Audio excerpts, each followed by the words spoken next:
Back prime డిబేట్కి స్వాగతం. నేను శ్రీహరి. తెలంగాణలో హై వోల్టేజ్ పాలిటిక్స్ నడుస్తోంది. జాతీయ కార్యవర్గ సమావేశాలతో బీజేపీ సందడి చేస్తుంటే లేఖాస్త్రాలు ప్రశ్నలతో ప్రతిపక్షం ఎదురుదాడి చేస్తోంది. జాతీయ కార్యవర్గ సమావేశాలకు ఆటంకం కలిగిస్తున్నారని కిషన్ రెడ్డి ఆరోపిస్తుంటే తెలంగాణకు వచ్చి ఇక్కడ నేర్చుకొని చూసి వెళ్లాలనేటువంటి విధంగా కేటీఆర్ కూడా లేఖాస్త్రాన్ని సంధించడం జరిగింది.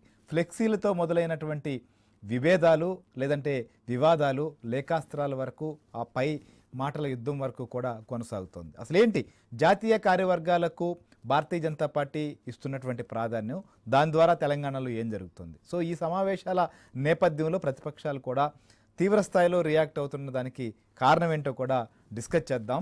సో డిస్కషన్లోకి వెళ్లే ముందు ఇవాళ ఎవరు ఏం మాట్లాడారు అనేది కూడా ఒకసారి చూద్దాం. ఇప్పుడు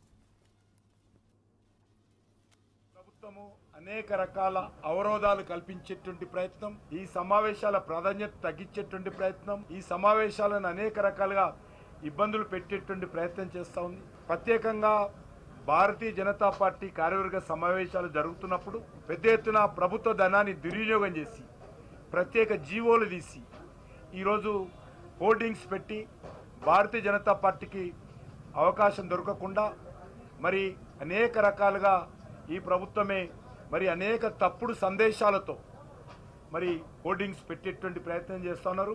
ఇంత చిన్న విషయానికి కూడా ఈరోజు టీఆర్ఎస్ ప్రభుత్వం దిగజారి వ్యవహారం చేస్తూ ఉంది.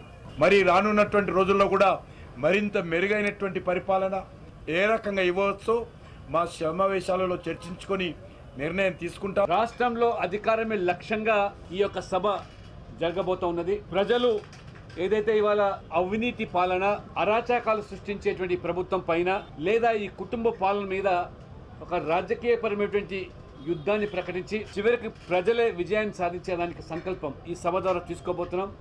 ఖచ్చితంగా ప్రజలకు భరోసా. ఇంకా ఒక సంవత్సరం కాలం ఓపిక పట్టండి. ఎన్ని కుట్రలు పనినా ఈ ప్రభుత్వం, ఈ కేసీఆర్ ఎన్ని రకాలైనటువంటి విన్యాసాలు చేసినా ఈ యొక్క టీఆర్ఎస్ ప్రభుత్వాన్ని కాపాడలేరు. పతనం ఈరోజు ప్రారంభమైపోయింది. దీపం ఆరిపోయే ముందు ఎక్కువగా వెలుగునిస్తున్నట్టుగా ఈ ఫ్లెక్సీల ద్వారా, హోర్డింగ్ల ద్వారా మీరు ఎన్ని రకాలైన విష ప్రచారం, దుష్ప్రచారం చేసినప్పటికీ ప్రజల గుండెల్లో తెలంగాణలో భారతీయ జనతా పార్టీ నిలుస్తున్నది.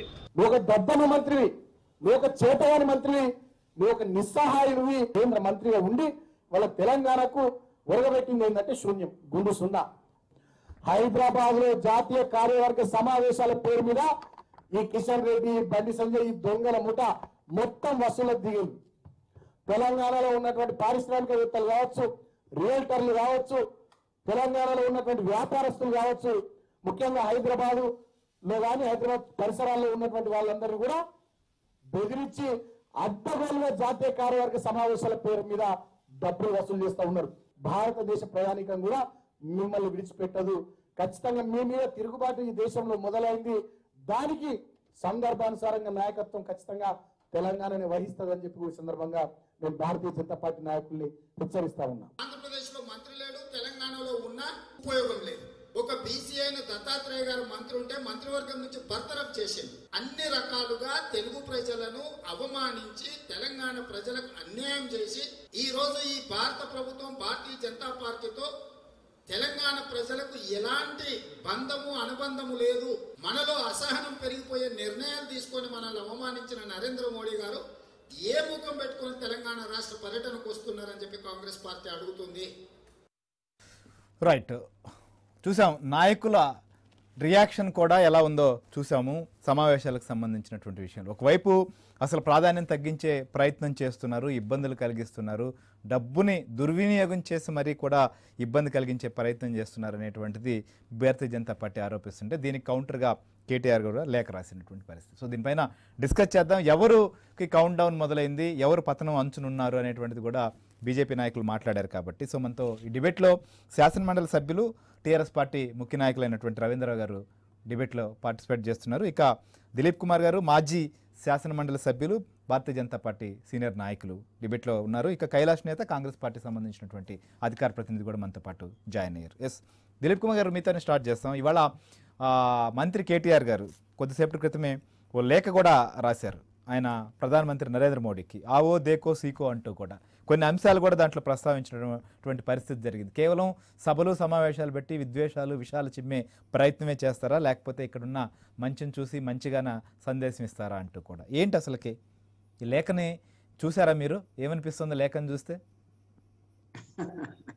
మంచి డెవలప్మెంటల్ యాక్టివిటీస్ చూడమని ప్రధానమంత్రిని ఆహ్వానించడం మంచి పరిణామమే, మంచి సందర్భమే కూడా.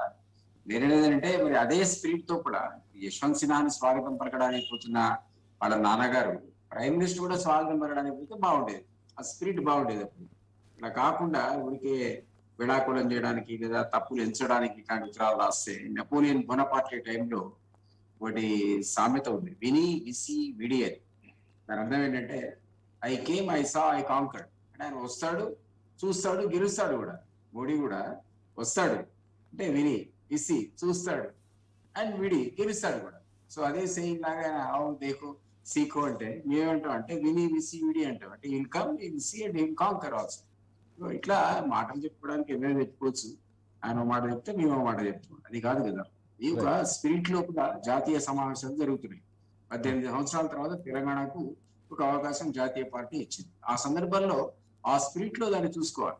ఎందుకంటే మనం గతంలో చూసాం, కమ్యూనిస్ట్ పార్టీ సిపిఐ పెట్టినా, సిపిఎం పెట్టినా, ఒకప్పటి తెలుగుదేశం పార్టీ పెట్టినా, కాంగ్రెస్ పార్టీ పెట్టినా, నగరం అంతా కూడా అయితే ఎర్రటి జెండాలు లేకపోతే తెల్లటి జెండాలు లేదా పచ్చడి జెండాలు నిడిపోయాయి. ఈవెన్ గులాబీ వాళ్ళ పార్టీలో కూడా మనం ఎన్నో సందర్భంలో చూసాం, మొత్తం నగరం అంతా గులాబీ చేస్తారు. సో అదే స్పిరిట్ లో బీజేపీ పెట్టినా కూడా ఆ జాతీయ స్ఫూర్తిని ఒక 2-3 రోజులు భరించాలి, దాన్ని స్వాగతించాలి. ఆ ఓర్పు సహనం అనేది సహజంగా రూలింగ్ పార్టీకి ఉండాలి, విపక్షాల కంటే. సో అది కోల్పోయి వాళ్ళు అన్ని అడ్వాన్స్ గా అడ్వర్టైజ్మెంట్ సైట్స్ బ్లాక్ చేసుకొని ఉన్న దగ్గర పోస్టర్లు చించేసి లేదా ఫైన్లు వేసి ఈ విధమైనటువంటి దాంతో ఆ స్పిరిట్ అనేది ఎక్కడ పోయిందని ఒక ఆశ్చర్యం అయితే కలుగుతుంది. అందుకనే మా వాళ్ళు రకరకాల ప్రతిబంధకాలు సృష్టిస్తున్నారంటున్నారు. సో ఇది కరెక్ట్ స్పిరిట్ కాదు. డెమోక్రసీలో ఎట్లా ఉండాలంటే ఇచ్చిపుచ్చుకునే ధోరణి ఉండాలి, సహనం ఉండాలి. అంటే ఏంటి సార్ ప్రతిబంధకాలని ఇప్పుడు మీరు కూడా ప్రస్తావించారు, కిషన్ రెడ్డి గారు కూడా మాట్లాడారు, చాలా ఇబ్బంది కలిగిస్తున్నారు, అసలు ప్రాధాన్యమే తగ్గించే ప్రయత్నం చేస్తున్నారు అనేటువంటి. సో టీఆర్ఎస్ పార్టీ లేదా రాష్ట్ర ప్రభుత్వం వాళ్ళ పథకాలను ప్రచారం చేసుకుంటూ జాతీయ స్థాయిలో దేశం నుంచి వచ్చే నాయకులకు తెలియాలని ఏర్పాటు చేశారు అనేది వారు చెప్తున్నది. దానివల్ల ఏంటి ప్రతిబంధకం మీకు? ఈ సందర్భం కాదు కదా, ఈ సందర్భం కాకుండా ఇంకో సందర్భాన్ని ఎంచుకోవాలి. ఇప్పుడు ఆల్రెడీ ప్రభుత్వం ఏం చేస్తుందంటే లక్షలాది కోట్లాది రూపాయల మనం ఇచ్చే ట్యాక్స్ పేరు మనీని తీసుకెళ్ళి వర్నాక్యులర్ లాంగ్వేజెస్ లో ఆయా రాష్ట్రాల భాషలో విపరీతమైన అడ్వర్టైజ్మెంట్ ఇస్తుంది. మనం ఏదో పని మీద దత్తాత్రేయ గారిని వినడానికి హర్యానా వెళ్ళి వారు చెప్పారు, నాకు ఈ మధ్య కాలంలో డెవలప్మెంట్ యాక్టివిటీ ఉంటే ఇక్కడ విపరీతమైన అడ్వర్టైజ్మెంట్స్ హిందీలో పంజాబీలో వస్తున్నాయి. అంటే నేను మన డబ్బులు పెట్టి ఇతర రాష్ట్రాల లోపల మీకు భారత రాష్ట్రీయ సమితి పెట్టాలనే ఆలోచనకి సంతోషమే. But for that you cannot waste public money కదా. సో సందర్భం ఉండాలి కదా. ఈ సందర్భం అనేది జాతీయ కార్యవర్గ సమావేశాలు బాగవుతుంటే మీరు ఇక్కడ పోస్టర్లు చేయించడం కార్యకర్తలు, లేకపోతే కాంగ్రెస్ కూడా ఇవాళ జెండాలని పీకేశారు. ఇందిరాగాంధీ విగ్రహం చుట్టూ మనం ప్రతి విగ్రహం చుట్టూ, అంబేద్కర్ విగ్రహం చుట్టూ కూడా, గాంధీ విగ్రహం చుట్టూ కూడా అట్లాంటి సందర్భాలు మనం కోకొల్లలు చూస్తాం కదా. ఇంటికి మన చుట్టూ కూడా ఎర్ర జెండాలు కట్టిన సందర్భాలు చూసాం, కాంగ్రెస్ జెండాలు కట్టిన సందర్భాలు చూసి ఇవన్నీ ఓర్పు ఉండాలండి. ఈ టైప్ ఆఫ్ అట్మాస్ఫియర్ అనేది పొల్యూషన్ చేస్తుంది. రైట్ నిజంగా ఓర్పు లేక పొల్యూషన్ చేసే ప్రయత్నమేనా, లేకపోతే రాజకీయ ఎత్తుగడల్లో భాగమా? రవీంద్రరావు గారు ఏం చెప్తారు? కేవలం విషాన్ని జిమ్మే ప్రయత్నం లేదా ఎత్తుగడలతో, రాజకీయ ఎత్తుగడలతో చేస్తున్నటువంటి కుట్రలుగా, లేకపోతే ఇక్కడ ప్రాధాన్యతను తగ్గించేటువంటి పరిస్థితిగా, అది మరి డబ్బులు మరి ఖర్చు పెట్టి ప్రజాధనాన్ని దుర్వినియోగం చేసి మరి చేయడం ఎంతవరకు కరెక్ట్ అనేది వాళ్ళు అడుగుతున్న ప్రశ్న. గౌరవనీయులు దిలీప్ కుమార్ సార్ ప్రారంభిస్తూ అన్నారు, ఇదే ఒక పక్కన అభినందిస్తూనే మరో పక్కన ప్రధానమంత్రి గారిని స్వాగతం పలికి కలిసే స్ఫూర్తి కూడా ఉండాలి కదా అని అన్నారు. చాలా సమయం మేము దానిపైనే వెచ్చించడం, చాలా నష్టపోయినాం కూడా, చాలా నమ్మకంతో ఉన్నాం కూడా. గత టర్మ్ మొత్తం జరిగింది ఏంటి? సానుకూలంగా ఉన్నాం, సమర్థించాం, నల్ల చట్టాలే డిమానిటేషన్ చేసినా కానీ, పార్లమెంట్ లో కానీ, మీరు 7 మండలాలు కలుపుకున్నా కానీ, ఏదేమైనా ఎందుకు స్వాగతం పలికినాం, సమ్మతించినాం, సమర్థించినాం అని అంటే, తెచ్చుకున్న తెలంగాణ ఆగం కావద్దు, అభివృద్ధి చేసుకోవాలి, అభివృద్ధికి కేంద్ర ప్రభుత్వ సహకారం ఉండాలి, విభజన సమస్యలు పరిష్కారం కావాలంటే కేంద్ర ప్రభుత్వ సహకారం ఉండాలి, కేంద్ర ప్రభుత్వంతో ఘర్షణ వైఖరి కలిగి ఉండొద్దు, మనకు నచ్చపోయినా మన అభిప్రాయాలు ముఖ్యం కాదు, రాష్ట్ర ప్రయోజనాలు ముఖ్యమని కేసీఆర్ గారు చాలా ఓపికతో చాలా సంయమనంతో ఆ కేంద్ర ప్రభుత్వంతో సహకారం అందించారు. ప్రధానమంత్రి గారికి అదే స్వాగతం పలికారు. కానీ జరిగింది ఏంటి, ఉనగూరింది ఏంటి అంటే ఏమీ లేదు. ఇప్పటి నేటికి జాతి విభజన సమస్యలు అపరిష్కృతంగానే ఉన్నాయి.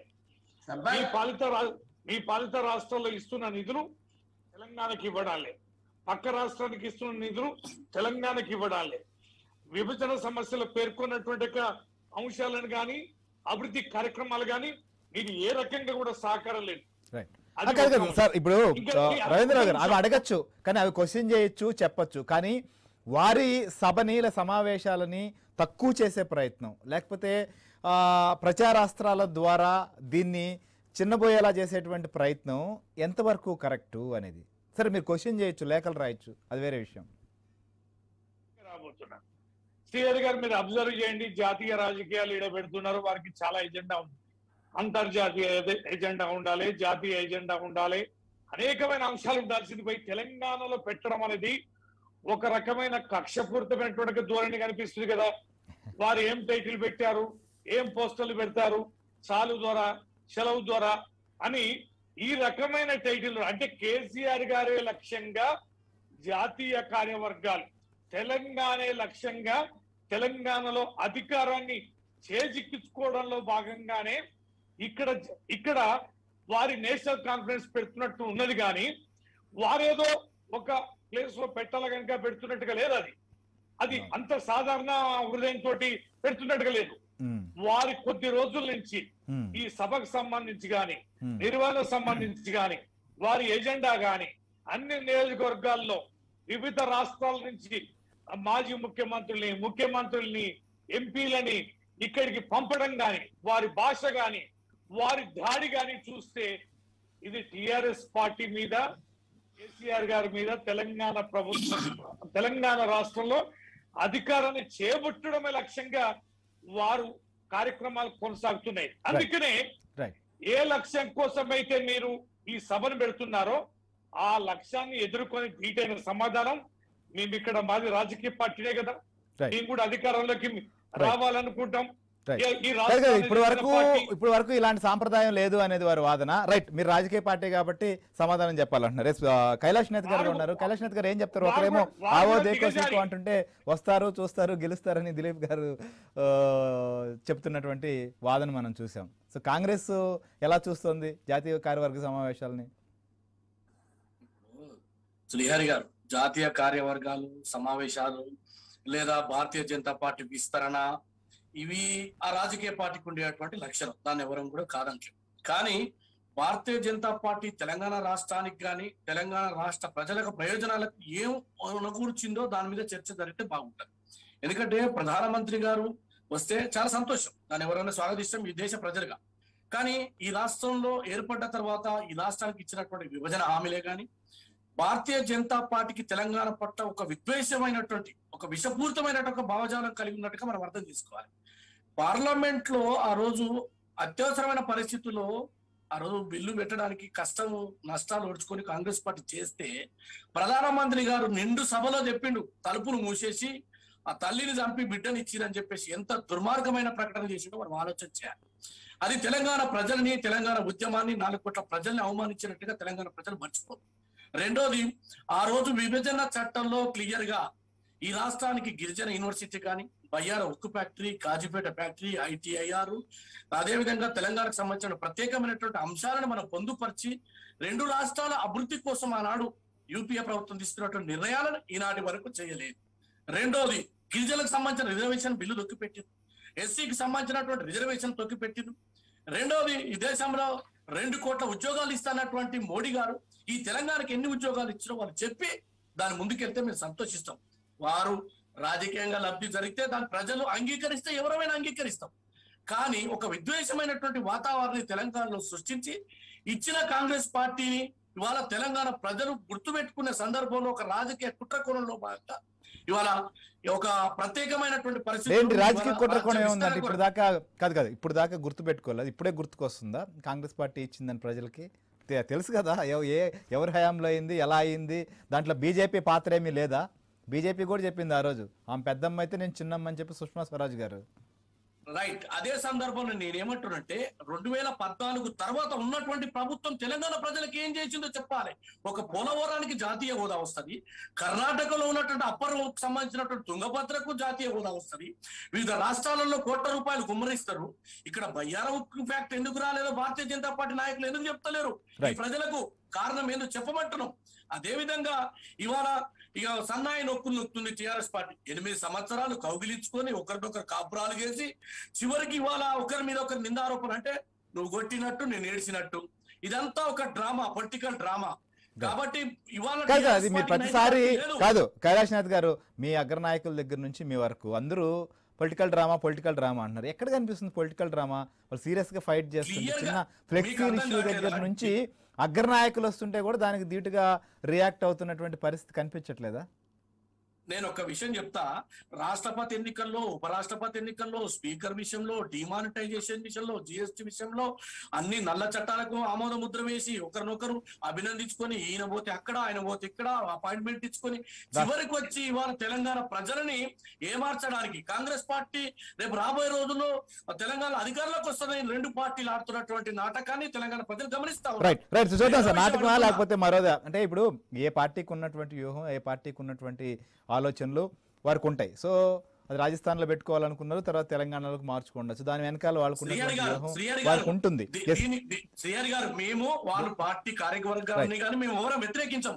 కానీ ఈ రాష్ట్రానికి ఏం చెప్పారో దిలీప్ కుమార్ గారు ఏం చెప్పారు? ఇప్పుడు అందరి నుంచి వస్తున్న ప్రశ్నలు మీరు వింటూనే ఉన్నారు. సో తెలంగాణ విషయం కాడ సరే సమావేశాలకు సభల్ని చిన్నబోయేలాగా చేయడము, లేకపోతే దాన్ని వీక్ చేసేదానికి, లేదా ప్రచారాస్త్రాల ద్వారా దాన్ని తగ్గించేదానికి ఒకవైపు ప్రయత్నాలు జరుగుతున్నాయనేది ఒకవైపు అయితే, నిజంగా వస్తున్నటువంటి ప్రశ్నల్లో ఏం చేశారు, ఏం చేస్తారనేటువంటి అంశాన్ని కూడా పదే పదే అందరూ అడుగుతున్నటువంటి వాదన ఒకటండి. డెవల్యూషన్ ఆఫ్ ఫండ్స్ అనేది రాష్ట్ర ప్రభుత్వాలకు కేంద్రం ఇచ్చే సందర్భం లోపల అది మీకు 43% మీరు వచ్చినాకనే, ప్రైమ్ మినిస్టర్ వచ్చినాకనే, వీరు పిఎం ఉన్నప్పుడే వచ్చాయి, అంతమంది అంతా మాకు 33% వచ్చేవని సాక్షాత్తు వాళ్ళ ముఖ్యమంత్రి గారే ప్రెస్ కాన్ఫరెన్స్ లో మీటింగ్ లోపల ప్రధానమంత్రిని పక్కకు కూర్చోబెట్టి చెప్పాడు. అది 6-7 కిందనే చెప్పాడు. ఐ మీన్ 7 years తర్వాత, 7 years పరిపాలన తర్వాత చెప్పినట్టు విషయం. అది నేను చెప్పింది కాదు, మీరు చెప్పింది కదా. ఆయనే చెప్పాడు 43% హైయెస్ట్ వచ్చాయి మాకు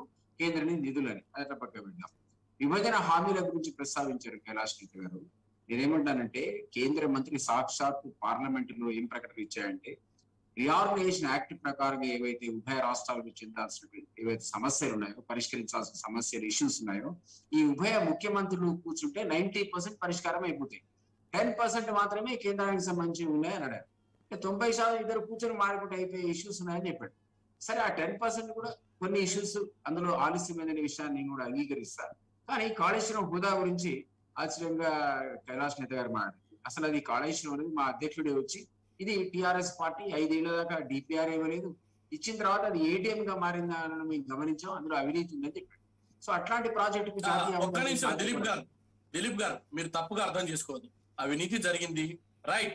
మీ దగ్గర కేంద్ర దర్యాప్తు సంస్థలు ఉన్నాయి, మీ దగ్గర సిబిఐ ఉంది, ఈడీ ఉంది. మరి ఏం చేస్తుందండి అంటే మీరిద్దరు తెరచాటు ఒప్పందాలు ఉన్నాయి కదా.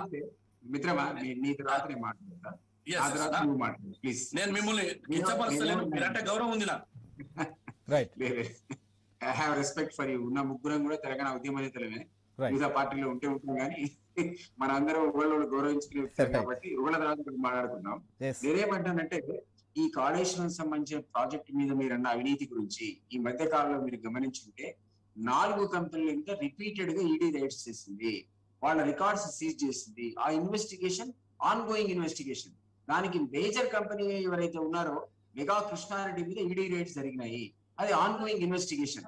ఏమీ జరగట్లేదు అనేది తప్పు. అది ఎప్పుడు బయటపడుతుంది, ఏం జరుగుతుంది అనే విషయం తర్వాత చూద్దాం.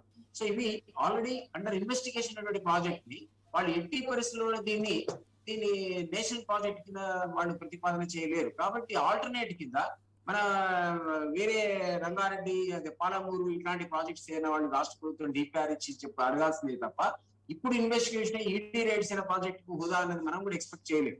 అదొకటి. తర్వాత బయ్యారం స్టీల్ ఫ్యాక్టరీ గురించి కూడా మీరు అన్నారు.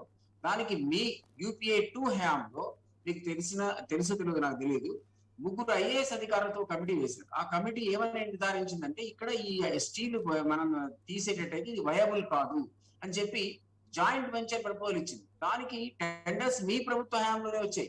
కాల్ ఫర్ చేస్తే ఎవడో పార్టిసిపేట్ కావాలి ప్రైవేట్ అంటే ప్రైవేట్ అండ్ పబ్లిక్ పార్టిసిపేషన్ తో పెడదాం అనుకున్నారు. అది కూడా సాధ్యపడకుండా అది వాయిదా పడ్డది. మా దాకా వచ్చింది. మా దాకా వచ్చినా కూడా అదే రియాలిటీ ఏంటంటే అక్కడ ఉన్నటువంటి మీరు తీసేటువంటి స్టీల్ అనేది వైబుల్ కాదు. అంటే మార్కెట్ లో మీరు 100 రూపాయలు ఖర్చు పెట్టి తీస్తే 101 రూపాయి ఇచ్చినా అక్కడ కంపెనీ వస్తుంది తప్ప అది 90 రూపాయలు 99 రూపాయలు వస్తే కంపెనీ నడవదు. సో ఈ కారణం చేత మీ హయాంలో ఏర్పరిచిన కమిటీ యొక్క నివేదిక, 3 ఐఏఎస్లు స్టడీ చేసి ఇచ్చిన నివేదిక. కాబట్టి పబ్లిక్ అండ్ ప్రైవేట్ పార్టిసిపేషన్ లో ఇప్పటికి కూడా ఓపెనే ఉంది. సో మళ్ళా టెండర్లు పిలిస్తే ఎవరైనా వస్తే ఆ ఫ్యాక్టరీ స్టార్ట్ అవుతుంది. లేదా తెలంగాణ గవర్నమెంట్ ఏమని ప్రకటించిందంటే కేంద్ర ప్రభుత్వం ఇక్కడ బయ్యారం ఉక్కు స్టీల్ ఫ్యాక్టరీని కనుక ప్రారంభించకపోతే మా నిధులతో మేమే ప్రారంభిస్తామని చాలా అట్టాసంగా కేటీఆర్ గారు ప్రగల్భాలు పలికాడు. మరి చేయమనండి. ఆయన కనుక నష్టాన్ని భరించదలుచుకుంటే ఆయనే పెట్టుకోవచ్చుగా స్టీల్ ఫ్యాక్టరీ, నష్టం వచ్చే ఫ్యాక్టరీ. సో దాని మీద కేంద్రాన్ని మనం బ్లేమ్ చేసేటువంటి ఆస్కారం లేదు కదండి. రాజ్యసభలో ఇంకొక మాట మీరు అన్నందుకు, కాంగ్రెస్ ఖచ్చితంగా తెలంగాణ ఇచ్చింది, సోనియా గాంధీ ఇవ్వకపోతే తెలంగాణ వచ్చేది కాదు. అందరికీ తెలుసు. సీఎం కూడా పోయి నమస్కారం పెట్టించాడు, సాక్షాత్ అసెంబ్లీగా చెప్పాడు. కానీ మనం గమనించాల్సింది పెద్దమ్మతో పాటు చిన్నమ్మ కూడా ఉంది అక్కడ. రాజ్యసభలో తెలంగాణ బిల్లు బీజేపీ పాస్ చేయొద్దనుకుంటే ఆ రోజు ఆగిపోయి ఉండేది. అప్పుడు అధిష్టానం నిర్ణయం తీసుకుంది, 80% తెలంగాణ ఉద్యమాకాంక్ష నిర్వహించాల్సిందే, అమరవీరుల కళలు మనం నిర్వహించాల్సిందే, ఇది మన ఈ బలిదానాలు కొనసాగడానికి వీల్లేదని వాళ్ళు కూడా రాజ్యసభలో పాస్ చేస్తేనే తెలంగాణ వచ్చింది. కాబట్టి ఈక్వల్ క్రెడిట్ మీతో పాటు మాకూడదు. ఇప్పుడున్న పొలిటికల్ వ్యాక్యూమ్ లో టీఆర్ఎస్ ఫెయిల్ అయింది, అందులో మనం రావాలని కోరుకుంటున్నాం. మీరే వస్తారో మేమే వస్తామో మీరు అన్నట్టుగా ప్రజలే నిర్ణయిస్తారు. ఆ తీర్పును మేము గౌరవిస్తాం. కానీ మా ప్రయత్నాన్ని మీరు అడ్డుకోలేదు.